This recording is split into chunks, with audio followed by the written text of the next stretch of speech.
girl. Hey, can you hear me? Get him out of there. Move, move, move. Moving! Clear! This channel answers to me, not to you. CANIN. Pull him back, soldier! That's a direct order. Negative! They're tracking! I don't care! Status update on K9001. Stand down immediately. Identity confirmed. What? Oh my god! You've got to be kidding me. The transport ramp dropped onto sand the color of rust, and the dog came down it slower than anyone on the line wanted to see. Her flank carried an old scar, pale and crooked, the kind that does not happen by accident. Her muzzle had gone gray years ago. Mara Quinlan walked beside her, one hand loose on the lead, watching the operators study the animal the way men study an engine they think should have been replaced a long time ago. That's the dog? Sergeant Mason Decker did not bother lowering his voice. He looked at the gray muzzle, the stiff back leg, the slow trot off the ramp, and he laughed once, short and certain. She'll be lucky to survive the first hour out there. A few of the others laughed with him. Not all of them, but enough. Mara did not answer. She crouched beside the dog, checked the harness, ran 2 fingers along the old scar the way she had done 1,000 times before. Her face stayed flat and calm, the kind of calm that comes from already knowing how this conversation usually ends. Decker kept talking. We've got drones for this. Sensors. Command does not need a museum piece limping through hostile ground while 2 operators bleed out somewhere we cannot see. That was when the radio cut the channel. Static first. Keep talking. We've got drones for this. Sensors. The machine sees what we need to see. Just listen to him. Then a voice, flat and official, reading off a name that meant nothing to most of the team, and everything to the 2 or 3 soldiers old enough to remember it. Ghostpaw, stand by. The laughing stopped first. Then the talking stopped. Decker's mouth was still half open when he realized no one was looking at him anymore. Every face on that ramp had turned toward the dog. Somewhere out past the perimeter, in ground nobody trusted. A search and rescue team had gone quiet 4 hours ago. 2 operators, no radio contact, last known position somewhere inside a stretch of ruins. The drones kept losing in their own static. Command had burned through every sensor sweep they had.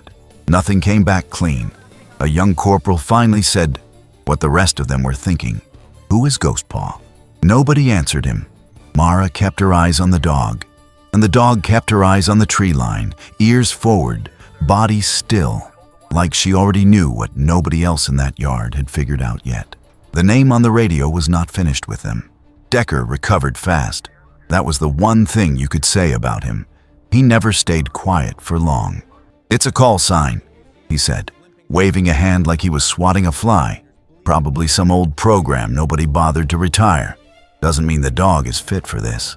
Major Aubrey Holt's voice came back over the same channel, clipped and final. Sergeant, that call sign has a file with more confirmed recoveries than your entire company. Stand by and let her work. That landed harder than the laugh had. A couple of operators traded looks. One of them, a younger man named Pruitt, leaned toward Decker and asked quietly, "You ever hear of a program called Ghostpaw before today?" Decker had not. None of them had. I remember a time when they were respected. Times change. The K9 program that built that name had been folded, renamed, and buried under 3 different command structures before most of this team had finished basic training. Only the dog and the woman standing next to her remembered what the words used to mean out loud. In the field, when lives were actually on the line. Mara checked the lead one more time. She did not look at Decker. She did not look at anyone. She looked at the ruins past the wire, the smoke still hanging low over the collapsed rooftops, where 2 operators were somewhere bleeding into ground nobody trusted. She's not slow, Mara said finally, quiet enough that only the men nearest her caught it. She's thorough. There's a difference, and you're about to learn it the hard way. Decker rolled his eyes. He thought the conversation was over. It was not. It had only started. The order came faster than anyone expected. A captain on site, eager to look decisive in front of a chain of command he barely knew, radioed back without waiting for permission. "Pull the K9 team out. We don't have time to babysit a slow dog through hostile terrain. Send the operators forward on foot." Mara's jaw tightened. She kept her voice level. She's not slow. She's the only asset out here that hasn't lost the trail once today. The captain was not interested in being corrected by a handler he outranked. That's an order, Sergeant. Get her clear of the line. Decker smirked at that. For a moment, it looked like the conversation was over. The dog already being walked back toward the trucks, the museum piece returned to wherever museum pieces belonged. Then Major Holt's voice cut back in, and this time, there was no patience left in it at all. Captain, stand down. This channel answers to me, not to you. Ghost Paw stays forward. The silence that followed was different from the first one. The first silence had been shock. This one was something closer to recalculation, men running numbers in their heads about a name they did not understand yet, and a woman they had decided, in under 5 minutes, was not worth listening to. You have already seen the insult land twice now. Hold on to the exact moment it crossed the line for you, because by the end of this video, you are going to want to say it out loud. Mara crouched beside the dog one more time. She did not gloat. She did not look at Decker or the captain or anyone waiting for an apology that was not coming. She just checked the harness, checked the wind, and watched the smoke over the ruins get a little thicker. Whatever was waiting out there, it was running out of time, and so were they. The drones went up first, the way they always did. 4 of them, sleek and silent. Cameras sweeping the ruins in clean geometric lines that looked impressive on a screen and meant nothing on the ground. Within 10 minutes, 2 of them lost signal in the collapsed stretch where the walls had folded in on themselves years ago, leaving a maze of broken concrete that ate radio waves whole. A 3rd drone returned footage of a heat signature that turned out to be a generator fire 3 buildings away from where the lost operators actually were. The 4th one just circled, useless, recording smoke and rubble and nothing that mattered. Pruitt watched the screen over the tech's shoulder and swore under his breath. We've got 4 eyes in the sky, and not one of them can tell us where our own people are. The sensor team tried next, running thermal sweeps along the most likely extraction corridor. They picked up 3 false trails in 20 minutes. A stray dog, a generator, and what turned out to be nothing at all. Just heat bouncing off scorched metal in a way that fooled the algorithm completely. Decker said nothing through any of it. He kept his eyes on the screens, jaw tight, the kind of tight that comes from watching your own argument fall apart in real time. Mara stood near the wire the whole time, watching the dog instead of the screens. The dog had not moved much, but her ears kept tracking, kept finding something the equipment behind her could not name. She's already got something, Mara said quietly. Nobody answered her. Nobody was ready to. Major Aubrey Holt walked the line personally, which told everyone something before she said a word. Officers with her rank did not usually leave the command tent for a forward checkpoint unless the situation had stopped being routine. She stopped in front of Mara, looked at the dog, and something in her face softened in a way nobody on that line had seen from her before. I read her file when I made Major, Holt said. 3 recoveries inside hostile corridors when the equipment we had then was worse than garbage. I didn't think I'd ever see her work in person. She's earned the rest, Mara said. I keep telling command that. They keep forgetting.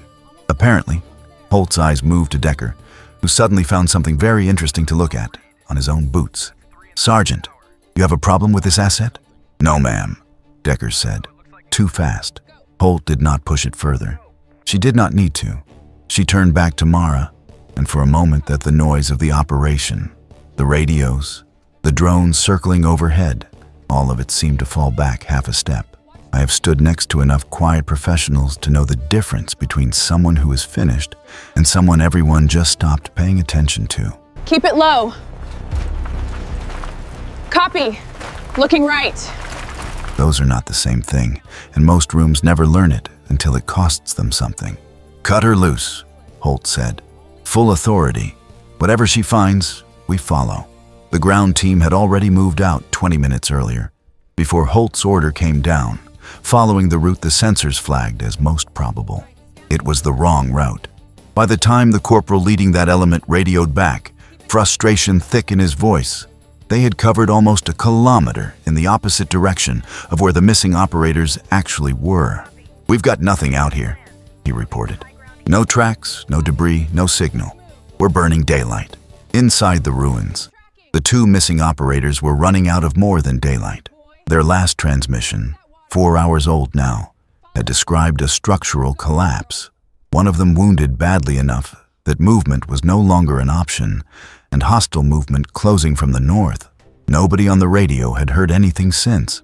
Command's options had narrowed to almost nothing. The drones were blind in the rubble. The sensors kept handing back false trails. The ground team was a kilometer off course, and losing time they did not have, which left exactly one option standing on the wire, waiting for permission nobody wanted to give until there was nothing else left to try. The wind shifted, carrying smoke and old concrete dust across the checkpoint. The dog's head came up half a second before anyone human reacted to it. Mara felt it too. "She's got it," she said. "Whatever's out there, she already smells it." Holt keyed the radio herself this time. No relay, no delay, just her voice going out flat and clear across every channel the operation was running on.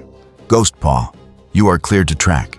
For the second time that day, the checkpoint went silent, but this silence was heavier than the first. The first time, it had been confusion.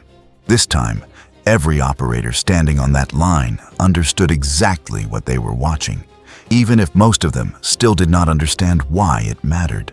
Mara unclipped the lead. She did not say anything dramatic. She did not look back at Decker, did not wait for an apology, did not need one.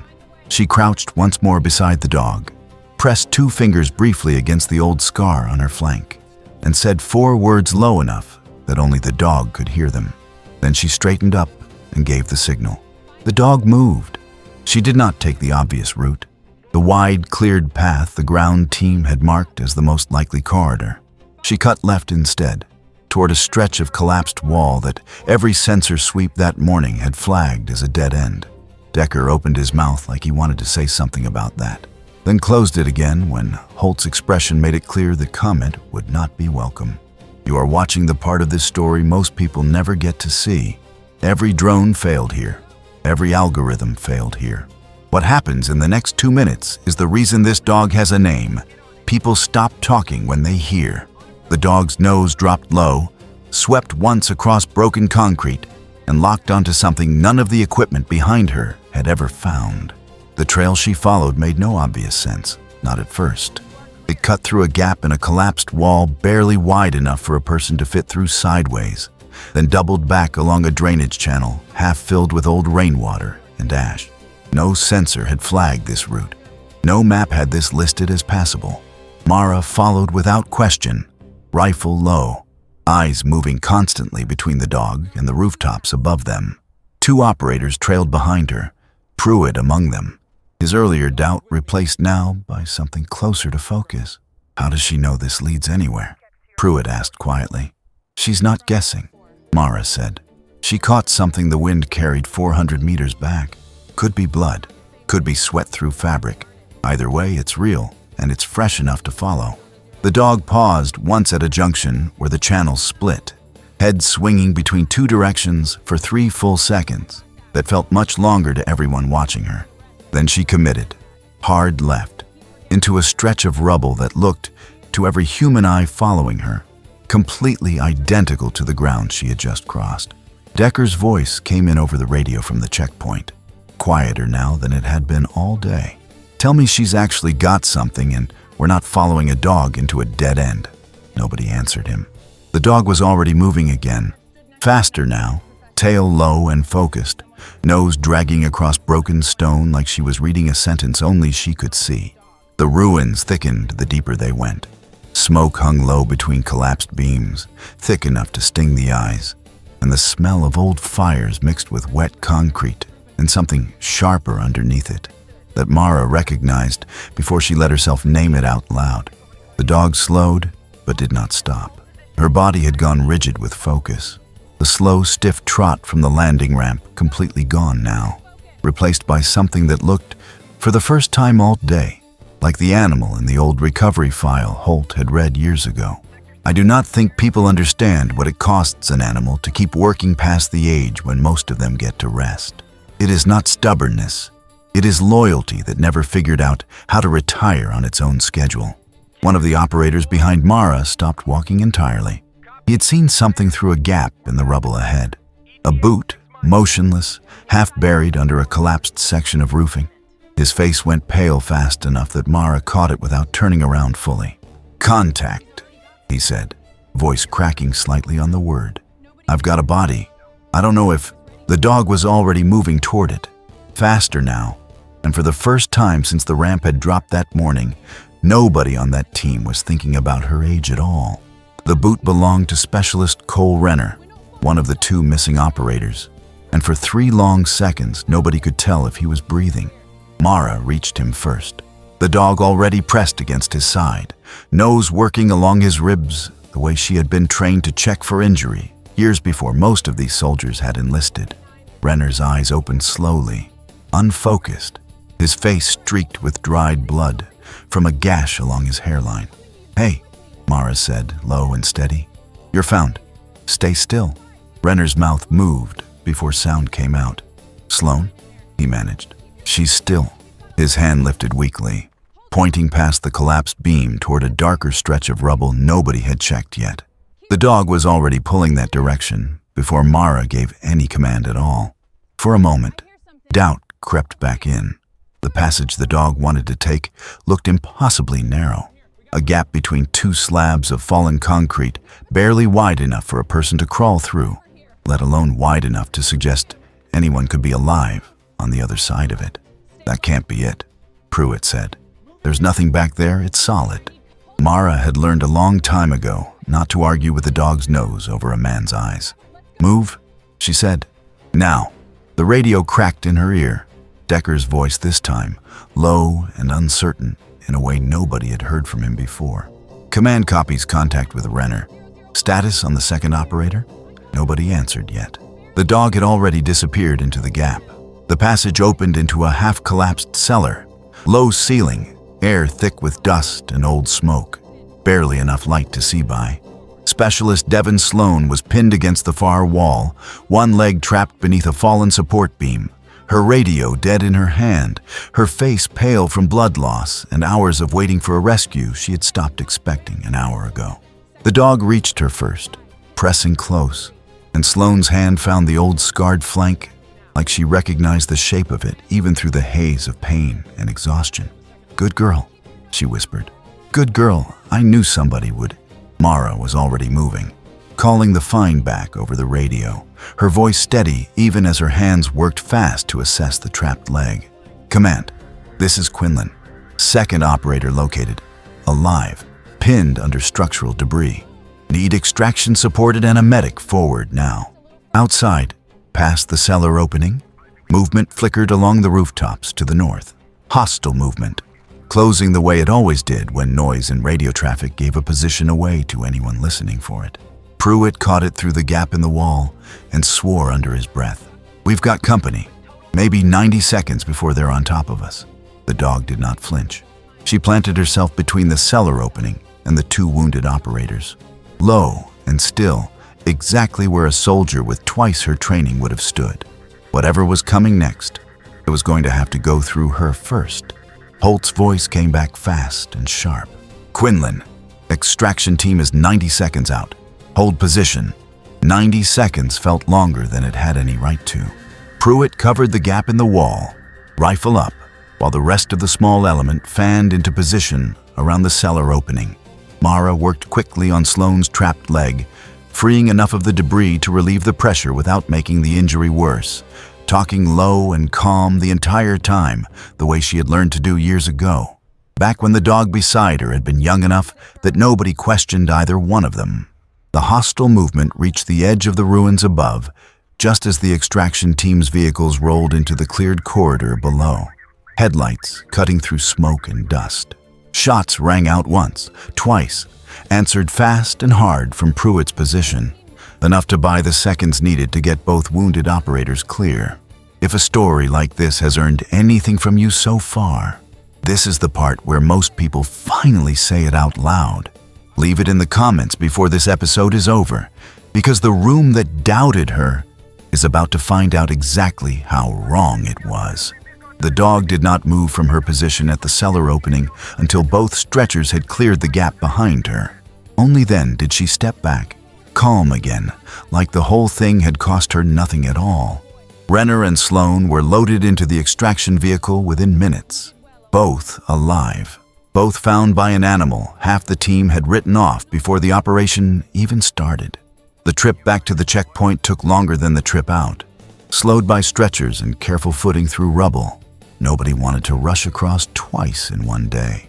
Mara walked beside the dog the whole way, watching her favor the stiff back leg a little more than usual now. The cost of the last hour finally catching up to an animal who had spent most of it moving like she was 20 years younger. Decker fell into step near the rear of the column, quiet in a way that felt unfamiliar on him. He had spent the morning loud and certain. Now he just watched the dog limp slightly over broken concrete, carrying 2 operators' survival on 4 legs that everyone on that ramp had decided, with total confidence, were not enough anymore. She was right there the whole time, he said finally, mostly to himself. 40 meters from where the ground team marked a dead end. Nobody answered him. Nobody needed to. Pruitt glanced back once at the dog, then at Decker, and said the only thing that needed saying. 40 meters the drones missed. The sensors missed. The whole team missed. She didn't. The radio crackled once more as they neared the checkpoint, Holt's voice already waiting on the other end. Calm now, in a way that suggested she had known exactly how this morning was going to end long before anyone else had caught up to it. "Bring her in," Holt said. "Everyone's waiting." The whole checkpoint had gathered by the time the column came back through the wire. Word travels fast on an operation like this one, and by now everyone standing on that line knew the shape of what had happened, even the parts they had not seen with their own eyes. The dog crossed the open ground slowly, lead trailing loose in Mara's hand, coat dark with blood that was not her own. Dust and dried mud caked along her flank and legs from the cellar and the channel, and the narrow gap she had pulled 2 operators through. She did not look triumphant. She did not look like she was performing for anyone. She looked simply like an animal who had finished a job she had been doing her entire life. Decker stood near the front of the gathered line, the same place he had stood that morning when he laughed. He did not laugh now. He watched her cross that open ground, and something in his face changed, slow and unwilling, the particular look of a man, recalculating every confident word he had said before lunch. I have watched plenty of rooms learn this lesson the hard way, and there is always a moment right before the apology where pride tries one last time to talk its way out of being wrong. It never works. It did not work here either. Renner, propped on a stretcher near the medical tent, lifted his hand weakly as the dog passed, and she paused just long enough to let him touch her muzzle once before Mara led her forward again. Nobody on that line was laughing anymore. Major Holt walked out to meet them in front of the entire gathered checkpoint, which was not protocol, and which she did anyway, because some moments deserve more than a radio call. She crouched down in front of the dog the way she might have for a soldier returning from something that cost more than it should have, and said nothing for a moment. Then she stood, turned to face the line of operators who had watched this whole operation unfold, and her voice carried clean across the open ground. 4 drones, Holt said. 3 sensor sweeps. A ground team that walked a kilometer in the wrong direction. None of it found Specialist Sloan. None of it found Specialist Renner. She paused, let that land fully before finishing it. Ghost Paw found both of them in under 40 minutes, on a trail every piece of equipment we have told us did not exist. Decker did not say anything. He did not need to. His silence said more than an apology would have. Holt looked at Mara next, and something in her expression softened again, the same way it had at the wire that morning. Get her checked by the medic, then get her some rest. She's earned more of it than anyone here is going to argue about. Mara knelt one last time beside the dog, pressed her hand against the old scar, the leash still dark with blood and dust, and the kind of mud that does not wash out easy. "You hear that, girl?" she said quietly. "Nobody's calling you slow today."